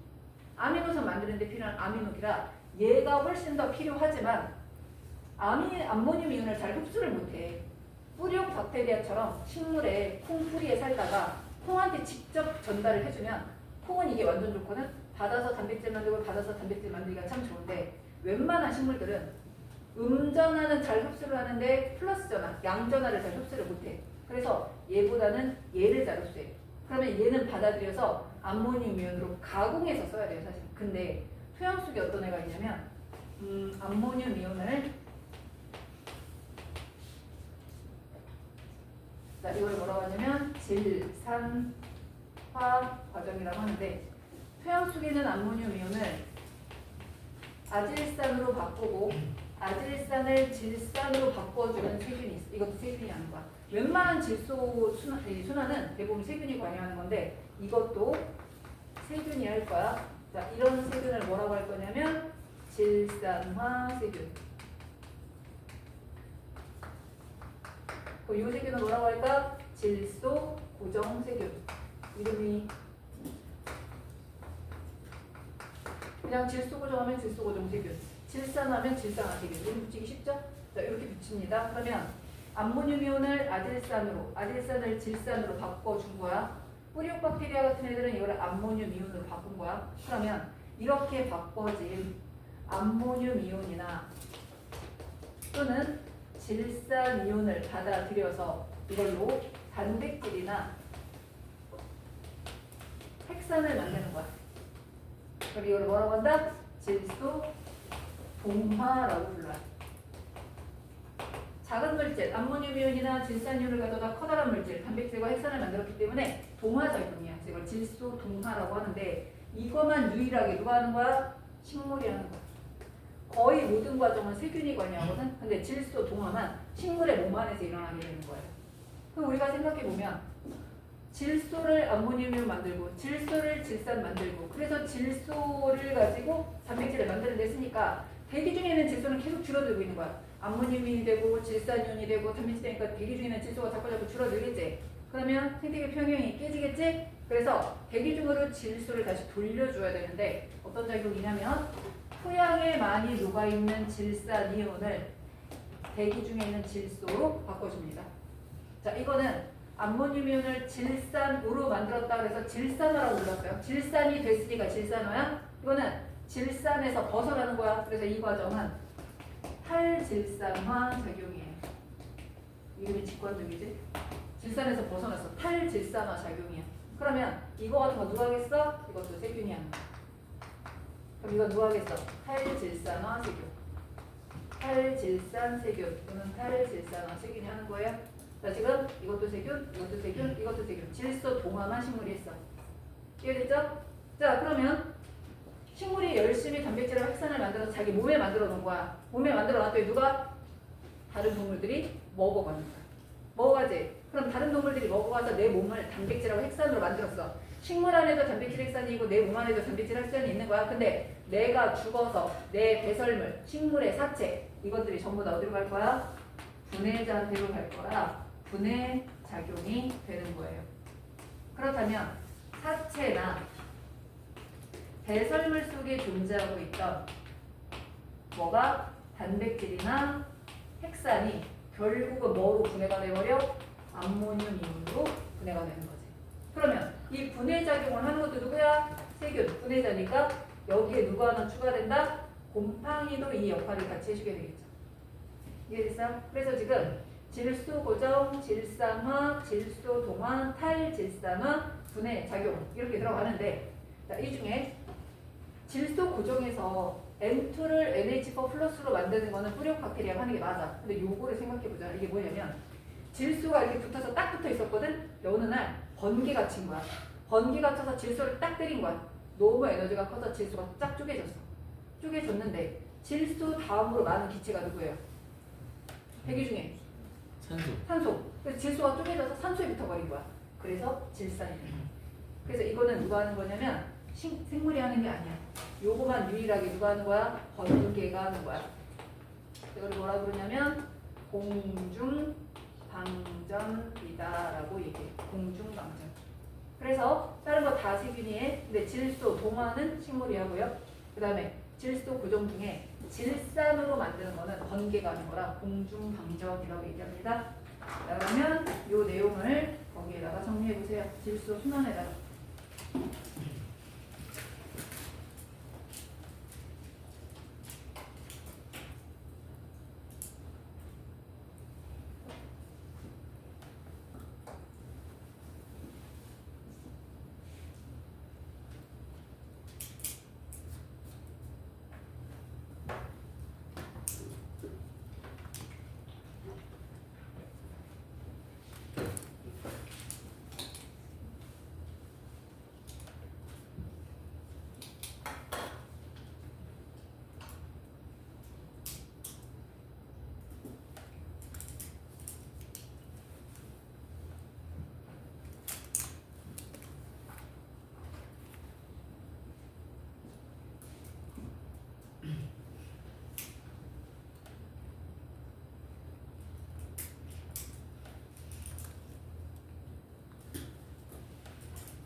준영이 다 썼어?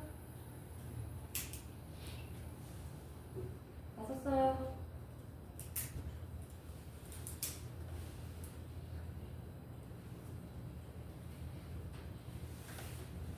그래서 산소순환, 어? 마지막 별 단백질 핵산.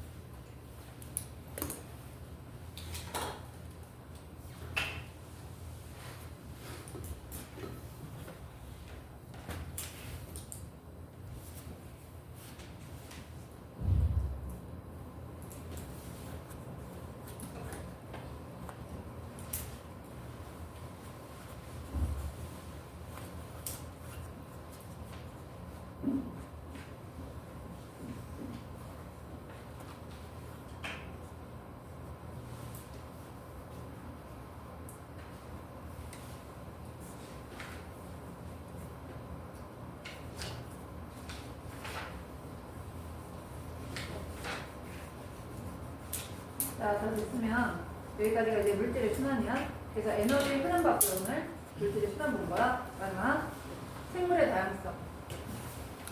자, 생물의 다양성은 지구에 얼마나 많은 생물이 살고 있느냐, 얼마나 많은 종류의 생물이 살고 있느냐 이걸 보는 거야. 얼마나 많은 종류의 생물이 살고 있느냐.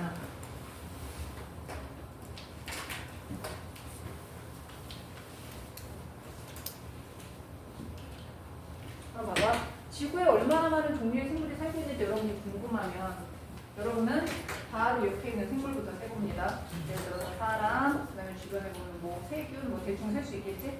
이건 너무 좀 조잡하게 세는 거야. 그럼 제대로 세려면 어떻게 세야 되냐면 지구에 얼마나 많은 종류의 생물이 사는 거잖아. 지구에 얼마나 많은 생태계가 있는지를 먼저 세야 돼. 열대우림 생태계, 초원 생태계, 사막 생태계. 생태계마다 살고 있는 생물들의 종류가 조금씩 달라지잖아. 그래서 우리가 생물의 다양성을 알고 싶으면 첫 번째, 지구에는 얼마나 많은 생태계가 존재하는지 생태계 다양성을 먼저 보는 거예요. 여기 생태계 다양성에는 뭐 열대 우림 생태계가 있을 수도 있고, 아니면 뭐 사막 생태계가 있을 수도 있고, 사막 생태계가 있을 수도 있고, 아니면 뭐 초원 생태계가 있을 수도 있고, 산호초 생태계가 있을 수도 있고, 여러 가지 생태계가 있을 거야. 그러면 그 생태계 각각에 얼마나 많은 종이 살고 있는지를 보는 거지. 가장 많은 종이 살고 있는 게 열대우림 생태계가 가장 많은 종이 살고 있을 거야. 어쨌든 각 생태계마다 얼마나 많은 종이 살고 있는지를 보는 게 바로 종 다양성이에요. 생태계 다양성은 생태계 종류를 세는 거고, 각 생태계마다 얼마나 많은 종이 살고 있는지를 보는 게 종 다양성인데, 자, 그럼 예를 들어서 종 다양성은 뭐로 계산을 할 거냐? 당연히 종 다양성은 뭐가 많으면 종 다양성이 크겠어? 종의 수. 그래서 이거는 종 풍부도라고 얘기해. 종의 수가 많으면 당연히 종 다양성이 큰 거야. 근데 만약에 두 종이 있어서 두 생태계가 있는데 종의 수가 얘도 10개고 얘도 10개야. 그럼 종 다양성이 둘이 같다고 볼 수가 있겠죠? 그럼 이제 둘 중에 누가 더 종 다양성이 크냐를 알고 싶으면 하나를 더 비교해야 돼. 뭘 비교해야 되냐면 각 종에 속하는 개체들의 수를 세봐야 돼. 예를 들어서 한 종은 예를 들면 100마리, 105마리, 200마리, 뭐 150마리, 180마리 이런 식으로 쫙 있었다고 치자. 다른 종을 봤더니 하나는 300이 있고, 하나는 50이 있고, 하나는 500이 있고, 하나는 40이 있고, 하나는 300이 있고, 하나는 10이 있고 이런 식으로 돼 있어. 그러면 이런 애들 더 위험해. 조금 상황이 안 좋아지면 얘네가 점점 줄어들다가 멸종될 수도 있어. 그러면 일단 종의 수가 많은 애가 종 다양성이 큰 거야. 근데 그 다음으로 보자면 각 종에 속하는 개체수의 비율이 비슷해야 돼. 그래서 이건 뭐라고 하냐면 각 종의 종 균일도라고 합니다. 각 종에 속하는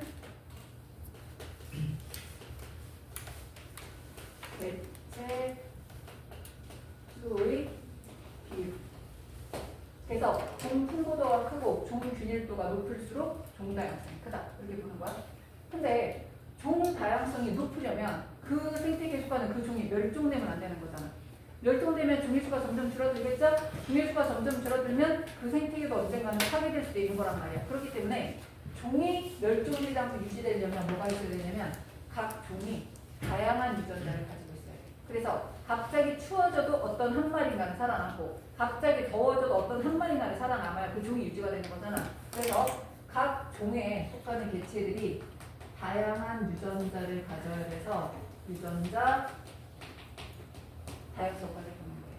자, 여러분이 그림을 봤는데 예를 들면 무당벌레가 여러 마리 그려져 있고 무당벌레가 조금씩 다리에 그려져 있어. 그럼 그거는 종다양성을 나타내는 그림이야. 근데 그림을 봤더니 여러 종류의 생물이 막 한 마리씩 그려져 있어. 그럼 그거는 종다양성을 나타내는 그림이야. 그런데 풍경화가 그려져 있어. 그럼 그건 뭐야? 생태계 다양성.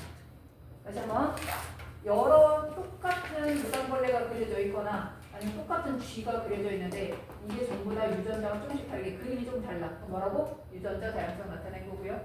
여러 종류의 생물이 한 마리씩 그려져 있어. 그림에. 그럼 그거는 종다양성 나타낸 거고 풍경화 같은 게 그려져 있다. 그러면 생태계 다양성이야. 밑에 있는 그림 보세요. 맨 밑에 있는 그림 보면 지금 여기 들쥐 개체군의 유전적 다양성이라고 있지? 쥐가 여러 마리가 있는데 그 안에 드는 염색체가 조금씩 그림이 달라.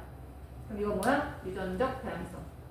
그다음 옆에 나비도 하나, 쥐도 하나, 뭐도 하나 한 마리씩 그려져 있지? 그럼 이거 뭐야? 종다양성을 나타낸 그림이야. 세 번째 그냥 풍경화 그려져 있잖아요. 그럼 이거는 생태계 다양성이다. 이렇게 보면 돼요. 그래서 그림을 보고 무슨 다양성을 나타낸 그림인지도 여러분이 알아야 됩니다. 자, 그러면 1번 생태계 다양성 볼게요. 지구상에 존재하는 다양한 생태계를 세는 겁니다. 환경 요인과 서식하는 생물의 특성에 따라 다양한 생태계가 형성되는데 사막, 산림, 열대우림 여러 개가 있어. 이 중에 종다양성이 가장 높은 생태계 무슨 생태계다? 열대우림 생태계. 자, 그다음 2번 종다양성은 한 생태계 내에 존재하는 생물 종의 다양한 정도를 말해요. 생물 다양성의 가장 기본을 주시세요. 생물 다양성에서 셋 중에 가장 중요한 개념은 누구다? 종다양성이야. 종다양성이 높을수록 먹이 사슬이 복잡해지기 때문에 생태계가 안정적으로 유지될 수 있거든. 자, 그렇다면 종다양성의 증가 요인이 뭐다? 종 풍부도가 크고 종 균일도가 높을수록 풍부도가 크고 종 균일도가 높을수록 종 다양성이 증가한다라고 볼 수 있어. 근데 이 종이 멸종되지 않고 일정하게 유지되려면 유전자 다양성, 유전적 다양성이 유지돼야 돼요. 같은 종의 개체들이 가지고 있는 유전자가 다양할수록 좋게 되는 거지. 이렇게 그래서 생물의 다양성 세 가지가 생태계 다양성, 종 다양성, 유전적 다양성으로 보시면 됩니다. 됐어요? 그래서 이번 4강의 내용은 다 끝난 거예요. 뒤에 나오는 예를 들면 멸종을 안 하려면 어떻게 해야 되냐 이런 것들은 여러분이 그냥 참고로 읽어보면 상식적인 내용을 읽어보면 돼요. 내가 굳이 수업을 할 필요가 없는 거니까 이거는 다 두도록 하시고. 자, 그럼 우리 문제 한번 풀어봅시다. 오늘 배운 거 가지고 1번 체크하세요. 2번 그 다음 4번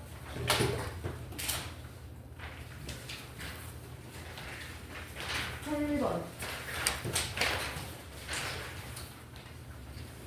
그 다음에 10번 11번 다시 한번 해보십니다. 6문제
봅니다. 1번. 자, 1번 보면 지금 생산자가 있지. 2만이라는 에너지 중에 생산자로 1000 들어온 거야. 근데 생산자의 에너지를 가져가는 기억이 소비자.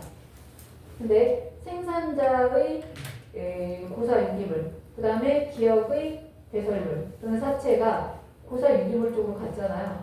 이거를 가지고 가는 니은이 분해자. 기억이 소비자, 니은이 분해자. 이렇게 들어갑니다. 그럼 A하고 B 구할게요. 자, 지금 봐봐. 니은 분해자 보세요. 분해자로부터 나가는 화살표가 두 가지가 있지. 그러면 분해자가 이렇게 있는데 여기서 나가는 화살표가 여기가 400이고 여기가 50이면 얘가 얼마를 가지고 있었다는 얘기야. 450을 가지고 있었으니까 가능한 거잖아. 그럼 여기로 올라오는 A가 450이었던 거지. 그래서 A는 450이고요. 자, 기억을 보면 기억 같은 경우는 여기로 200이 날라갔잖아. 여기로 50이 갔잖아. 그러니까 여기 얼마 있었던 거야? 250이 있었던 거지? 그럼 생산자에서 여기로 250이 갔어. 여기로 얼마가 갔어? 350이 갔어. 350인가? 350이 갔어. 그럼 얘는 여기로는 얼마가 간 거야? 1000에서 이거 두 개 빼면 400이 가야 되겠죠. 그래서 기억이 가지고 있던 에너지가 250이었던 거야. 왜? 200과 50으로 나눠졌기 때문에. 그러면 생산자는 소비자한테 먹힌 피식량이 250인 거고, 그 다음 분해자한테로 보낸 게 350인 거고, 열 에너지로 빠져나간 게 400이었던 거예요. 그렇다면 생산자와 기업의 에너지 효율, 생산자의 에너지 효율은 2만 분의 1000, 생산자의 에너지 효율은 2만 분의 1000 곱하기 100이라 5%가 나와야 되겠죠? 태양 에너지가 가지고 있던 것 중에 지가 가져간 게 1000이라서 2만 분의 1000 곱하기 100, 그래서 5%고, 기업, 소비자의 에너지 효율은 생산자가 1000만큼 가지고 있지? 1000분의 250, 그래서 25%가 나와야 돼요. 자, 2번 답은 니은 디귿입니다. 생산자의 총 에너지량 얼마? 지금 얘가 얼마 갔어요? 1차 소비자한테. 자, 그럼 이것부터 계산합시다. 3750을 만들어보자. 분해자가 가지고 있던 열 에너지가 다 합해서 3750이라 지금 2차 소비자가 가지고 있던 에너지가 얼마였던 거야? 50이었던 거야. 그 물음표에다 50이라고 적으시면 2차 소비자가 가지고 있던 건 얼마였던 거야? 그러면 200이었던 거지. 그럼 2차 소비자한테 200 보내고 분해자한테 200 보내고 여기는 600이 나갔으니까 1차 소비자는 1000만큼 가지고 있었던 거야.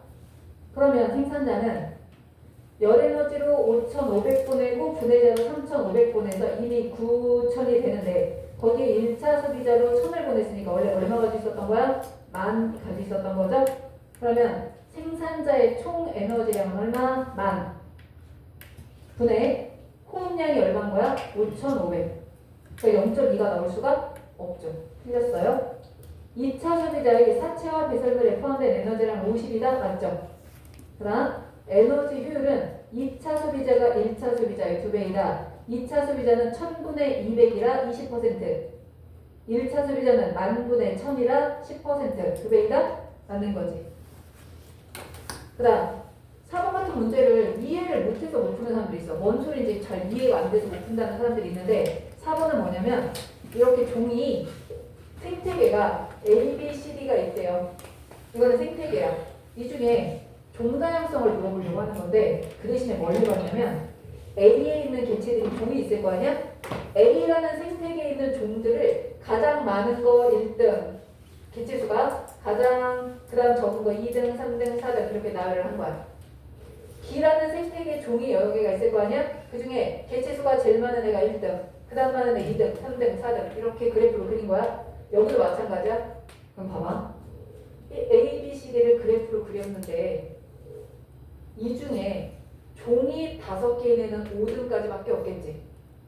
그죠? 종이 5개밖에 없으면 제일 많은 애 1등, 그 다음 2등, 3등 해서 5등밖에 없을 거 아니야. 근데 종이 많은 애가 100종이 있어. 그럼 얘는 100등까지 있는 거지. 이해돼요? 등수, 종수가 많을수록 등수가 밑에까지 내려갈 거야. 여러분 그림에서 보세요. C는 200등까지 있어. C가 200등까지 있다는 얘기는 C라는 생태계 속에는 종이 200종은 있다는 소리야. 그런데 A는 어때요? A는 한 3종? 4종? 이 정도밖에 없나 봐. 왜? 얘는 한 5등 정도까지밖에 없거든? 그럼 A는 종의 수가 가장 적은 거고 C는 종의 수가 가장 많은 거야. B는 한 38종 정도 될 것 같고 D는 한 130종 정도 될 것 같아. 맞죠?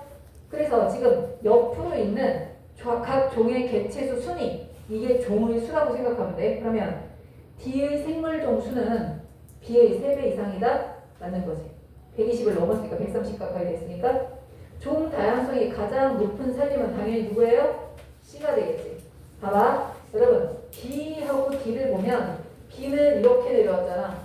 C는 이렇게 갔잖아. 그 무슨 소리냐면 얘는 1등하고 2등의 차이가 이만큼 2등하고 3등이 이만큼 차이가 이렇게 차이가 나는 거야. 근데 얘는 1등하고 2등이 요만큼 차이가 어떻게 나는 거야? 조금씩 나는 거지. 1등하고 2등의 차이가 개체수가 조금씩 차이가 나니까 이렇게 완만하게 떨어지는 거야. 근데 얘는 개체수 차이가 크기 때문에 이렇게 급격하게 떨어지는 거야. 그럼 무슨 얘기냐면 얘가 종의 수도 많고 종 균일도도 크다는 얘기야. 종 수가 거의 비슷하다 이렇게 볼 수 있어요. 그래서 이런 그래프 문제가 나오잖아. 그러면 가로축이 길게 갈수록 종 수가 많다는 얘기고 떨어지는 기울기가 완만할수록 각 종에 속하는 개체수의 비율이 비슷하다는 뜻이야. 이해됐죠? 그래서 이 중에 종이 가장 다양한 애는 누구다? C가 되는 거지. C. 자, 이번에는 뒤로 가서 8번 봅시다. 자, 8번 A와 B라고 되어 있죠? A하고 B라고 보면은 그 중에 하나는 산림 생태계고 하나는 초원 생태계야. 그럼 여러분 생각해봐. 에너지량이 B는 완전 산림에 초집중돼 있어. 맞죠? A하고 B를 비교하면 B는 모든 에너지가 다 생산자한테만 들어가 있어. 그럼 얘가 무슨 생태계야? 산림 생태계지. 초원 생태계는 식물이 많아도 에너지가 이렇게 많진 않아. 근데 산림 생태계 열대 우리 생각해봐. 그냥 전부 다 식물이 다 차지하고 있단 말이야. 그래서 그림을 그렸을 때 에너지 양이 이렇게 생산자한테 완전 집중돼 있으면 이거는 산림 생태계가 됩니다. 그래서 B가 산림 생태계, A가 초원 생태계라고 보셔야 돼요. 자, 그다음 2차 소비자의 에너지 효율. 자, 2차 소비자의 에너지 효율은 A에서는 10분의 2, 그러니까 얼마? 20%. 근데 B에서는 1분의 0.1, 10%. 그래서 A에서가 B에서의 2배이다. 맞죠? 기억은 A는 초원 생태계다. 맞고, 니은도 맞았어. 자, 지금 초원 생태계에서 생산자가 합성한 유기물의 총량 중, 다시 말하면 총 생산량 중 순생산량의 비율은 10%이다? 아니지. 10%는 피식량만 얘기한 거야. 피식량. 그러니까 10%보다 크겠죠. 맞죠? 그래서 답은 기억과 니은. 자, 10번 봅니다. 어떤 식물을 분집에 시간에 따른 유기물량을 비교할 것이다. 자, 여기 중에 맨 위에 있는 애가 누구야? 총생산량. 밑에 있는 애가 순생산량. 더 밑에 있는 애가 생장량이 될 거야. 그러면 고사량은 어디 포함되어 있어야 되겠어? 생장량에는 포함되면 안 되는 거지. 그죠? 그러면 고사량은 디귿에 포함된다? 절대 안 되죠. 기억에도 포함될 수 있고 니은에도 포함될 수 있지만 니은에서 고사량을 빼야 디귿이 될 수 있으니까 절대 안 돼요. 그 다음 구간 1에서 시간에 따라 홈량이 증가한다. 총 생산량과 순생산량의 간격이 점점 멀어지고 있으니까 홈량 증가하는 거 맞죠? 자, 디귿 중요합니다. 구간 2에서 생물량이 감소한다. 생장량이 감소하는 거지. 생물량은 뭐야? 생장량의 누적값이야. 누적값이니까 감소할 수가 없지. 점점 증가해야지. 자, 그래서 니은. 11번 단 뭐 나왔어요? 11번. 기억? 니은도 나왔어요? A는 소비자잖아? A의 동화량은 니은에 포함된다? 자, 기억이 뭐예요? 총생산량이지. 니은은 뭐예요? 호흡량이지. 그러면 A에는 뭐가 포함되는 거야? 피식량. 피식량이 포함되는 거지. 그러면 총생산량에서 호흡량을 뺀 값이 순생산량이야. 순생산량에 포함될 수도 있고 피식량에 포함될 수도 있지만 식물의 호흡량에 포함될 수는 없는 거지. 그래서 니은은 빼고 답은 기억. 자, A 얼마 나왔어요? 여러분 A 값 얼마 나왔어요? 계산해봤어요? 이거는 아주 간단하게 계산하는 방법은 뭐냐면, 근데 지금은 A 더하기 B라고 나왔지만 문제가 다르게 나올 수 있어. 예를 들면 1차 소비자가 먹어간 에너지 양이 얼마냐 이렇게 물어볼 수도 있어요. 라지 A가 가진 에너지가 얼마냐 이렇게 물어볼 수도 있어. 그럼 우리 어떻게 계산해야 되냐면 A의 에너지율이 B 에너지율의 75%라고 했죠? 그러면 A의 에너지율 구합니다. A의 에너지율은 생산자가 1000 가지고 있었는데 A가 X만큼 먹어간 게 A의 에너지 효율이에요. 곱하기 100은 뺄게요. 어차피 양쪽으로 다 들어가니까. 근데 이게 A가 X만큼 가졌는데 B가 먹어간 양이 23과 7을 더하면 얼마 나와? 30. 이거에 얘가 이거에 75%는 곱하기 4분의 3을 해야 같아진다는 거죠. 맞죠? A의 에너지 효율, B의 에너지 효율인데 A의 에너지 효율은 B 에너지 효율의 75%니까 4분의 3을 해줘야 얘랑 같아진다 라고 볼 수 있는 거야. 그럼 여러분이 계산하면 이게 지금 4x가 되는 거잖아. 4x에다가 90이 되는 거죠. 자, 그럼 결과적으로 x값이 얼마 나올까요? 15, 150이 나와. 150. 4x의 제곱이 5. 이렇게 계산을 해보면은 이게 150이 나올 거야. 그러면 지금 A가 먹어간 양, A에다가 150이라고 적어볼게요. 그러면 얘가 150 중에 30은 먹히고 95는 호흡으로 써버렸으니까 나머지 얼마? 25가 B로 간 거지. 그러면 생산자는 150은 먹히고 150은 사체 배설물 넣어갔으니까 300이 갔잖아. 그럼 A로는 700이 가겠지. 그래서 A는 700, B는 25. 그래서 725야. 근데 문제가 지금 A를 구해라, B를 구해라가 아니라 A 더하기 B를 구해라. 그럼 간단하게 계산하면 어떻게 하면 되겠어? 여기 A 더하기 95 더하기 23 더하기 밑에 150 더하기 25 더하기 7이 얼마 나오는 거야? 1000이 나와야 돼. 1000. 그럼 어떻게 하면 되겠어? 1000 빼기 거기 나와 있는 숫자만 쓰는 거야. 90 더하기 23 더하기 그다음 뭐야? 150 더하기 7. 이게 A 더하기 B인 거죠. 맞죠? 여기서 A 더하기 B까지 해야지 1000이 나오는 거니까. 그래서 1000에서 여기는 숫자 다 빼주면 그게 A 더하기 B가 나오는 거라서 725가 나온다 라고 해도 돼요. 알겠어요? 이렇게 구하는 방식도 있습니다.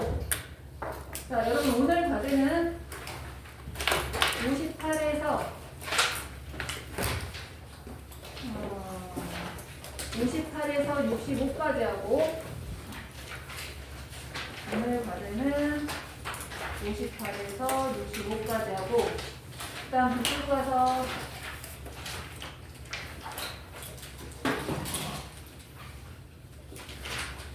저번에 우리 풀었던 게 어디까지 풀었었지?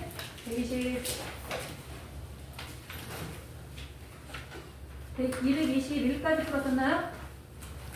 221까지 풀었어요? 그럼 222에서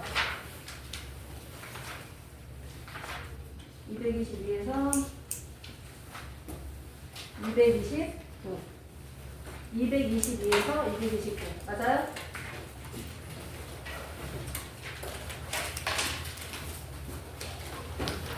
자, 여러분 지금 우리 생태계 끝났잖아. 조금 지루한 파트 끝났고 남은 파트가 이제 뭐냐면 인수분이 들어갈 거야. 다음 시간에 뉴런 배울 거거든. 신경계 뉴런 배울 건데 여기가 필런 파트예요. 그래서 다음 주, 다다음 주부터 한 2주, 3주 정도가 조금 내용이 어려워질 거야. 다음 주는 우리 수업합니다. 설 연휴가 아니야. 다음 주 일요일까지는. 그래서 다음 주는 수업을 할 거야. 그렇게 알고 계시고 지금 예정이긴 한데 3월 1일에는 일요일이거든. 그때 여러분 계약 준비하고 한 주 휴강할 거예요. 그래서 다음 주는 수업을 하니까 그렇게 알고 계세요. 오케이. 여기까지 합시다.